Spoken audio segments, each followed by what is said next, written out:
Во џамијата Мустафа Паша во Скопје уште од раните утрински часови започна централната свеченост по повод Курбан Бајрам.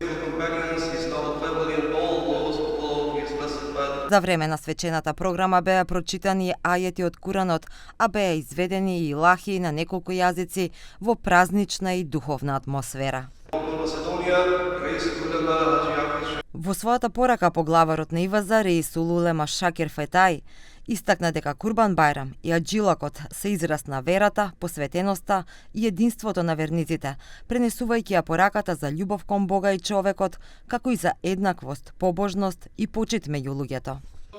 Në këtë ditë të madhe të festës së Kurban Bajramit, besimtarët me kënaqësi kryen obligimin hyjnor të prerjes së kurbanëve të tyre, duke dëshmuar në praktik se pasuria është dhuratë e Zotit dhe se ajo nuk është qëllimi i jetës, por mjet për arritjen e qëllimeve të saj, besimit, kujdesit ndaj vetvetes, ndaj njeriut, ndaj jetimit, ndaj të varfërit, dijes dhe mirëqenjes njerëzore.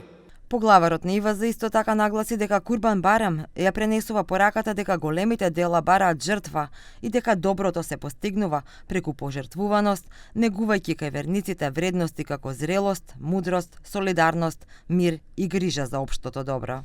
Kjo fest e bën besimtarin të vetëdijshëm që të largojnë nga vetja urrëtitjen, xhelozin, agresivitetin, nënshmimin, diskriminimin dhe përçarjen.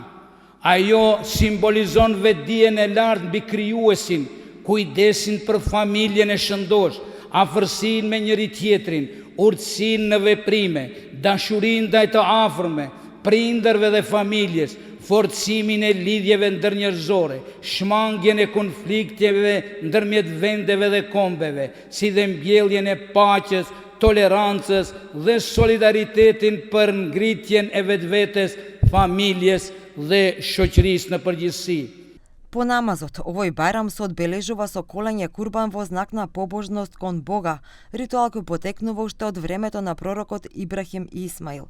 Празникот се карактеризира и со убави облеки, традиционална храна, семејни посети и помирување меѓу луѓето.